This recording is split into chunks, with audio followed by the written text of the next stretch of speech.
from Bugeye guys. Here's a short orientation video about Palmer, the stock Bugeye that's heading, well, mostly stock, heading out to Florida today. And this is an orientation video for the new owners and for anybody else who's new to Bugeye Sprite. So let's just go down through all the controls and give you a bit of an operator's manual if you're new to these cars.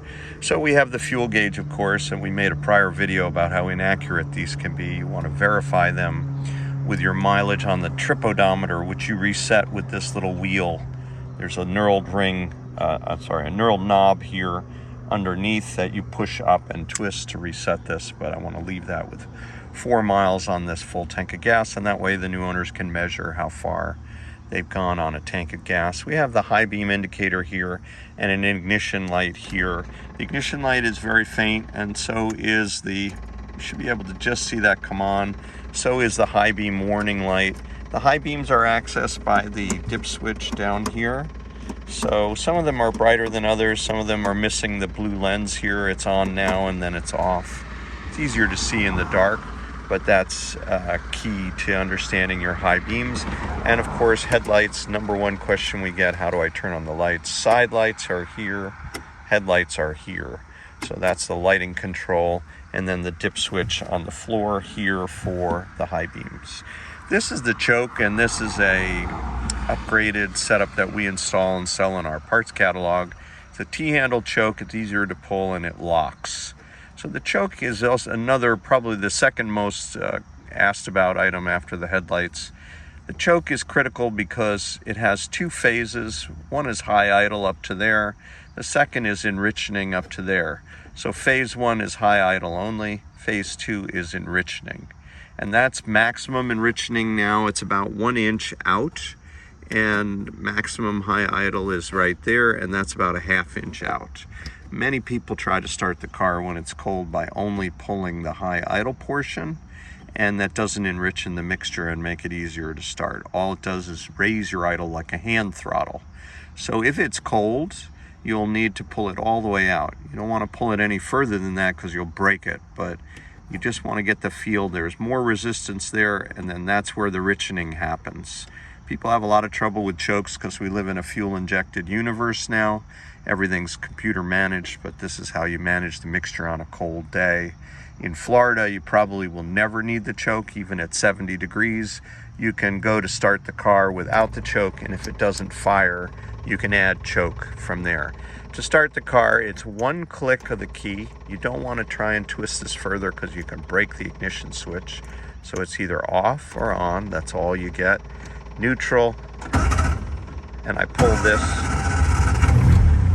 and the car is warm, so it doesn't need any choke, but now it's idling fine. If I want a little bit more idle, I could use this high idle as I just showed you.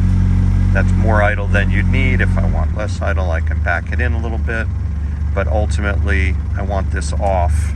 The idle is set fine. The tach's a little bit inaccurate, but this is about 800 or 900 RPMs idle, and we're good to go. Shutting it off, as simple as turning the key. Okay, so we have start, we have choke. These are the turn signals. They only work when the key is on. So that's right and left. You only have one indicator. And then the wipers, I can't reach over the windshield with my camera in my hand, but you pull this out here with it off. You just pull it out to turn on the wipers. They only come on when the key's on. And I wouldn't recommend operating them with the blades on the glass because they do sometimes, if you have grit on the rubber, you can scratch the glass. That's how that works. This is the blower motor, also key fed power, off and on. And these are interesting. There are air doors here. You should be able to see that adds more air to the driver's side. If I close both of them, that directs the air upward, so you get more air to the defrosters. Although it's all pretty weak at best, it's only a 1-speed blower, but it does help. This is an aftermarket pull switch. A lot of these cars, you twist the blower switch to get it to actuate, and they will only twist if you have that type once they're pushed in, because the idea being when you pull them out, you close an air door and you could heat up the blower motor. So this configuration is independent of the air door, and you can turn on the blower anytime. But most people are only using those when it's really cold climate. This is the washer pump. They almost never work. This one's a little bit sticky. It's there more as a placeholder and a decorative item. It's authentic and it's kind of cute, but most people are not squirting blue fluid all over the cowl of their car and don't really want them to work anyway. So those are not super popular or used very often. The gearbox is very straightforward: second gear, third gear, fourth gear. First is up a little further. You want to make really sure that you know where first and third are, because most people will grind in this zone right here where they come out of second and they go a little too further. That's grinding area right there. So a little bit of right pressure on the shift lever and you're in third every time. So I'm pushing. The minute I get to neutral, I'm over to the third gear gate and I can stay out of the grinding zone. So generally when I drive with people and they grind, they go too far forward because they didn't go over and forward. So that's how you avoid grinding on these cars. Also, to get first gear, you must be at a standstill. So if you're at walking speed, just start in second and off you go. The engine will pull nicely. Just be gentle on the gas if you do that.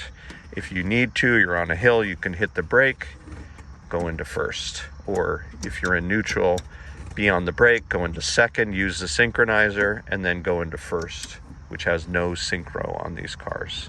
So you'll get used to that, I'm sure. Many of us have. There's one more switch here, and that's this little one. Just underneath the dashboard is a little slide switch.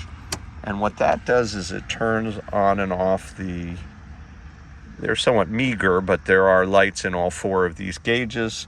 And this little switch, if you're wondering why they stopped working, your instrument lights, it's generally because you've kicked this little switch getting in or out of the car.